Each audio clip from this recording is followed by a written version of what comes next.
રામચરિતમાનસમાં 9 પ્રકારની ભક્તિની વાત આવે છે.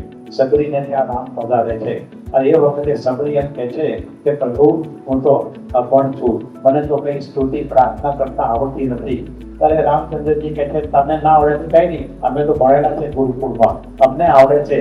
એમ કહીને હું તારી સ્તુતિ કરું. એમ કહીને પછી પ્રથમ ભક્તિ કર સંતન સંગા, દુસરી રતિ મમ કથા પ્રસંગા. એમ કહીને કહે છે કે સાતવ ભક્તિ મોહી મય જગ દેખા, ઓસે સંતન અધિક કર લેખા.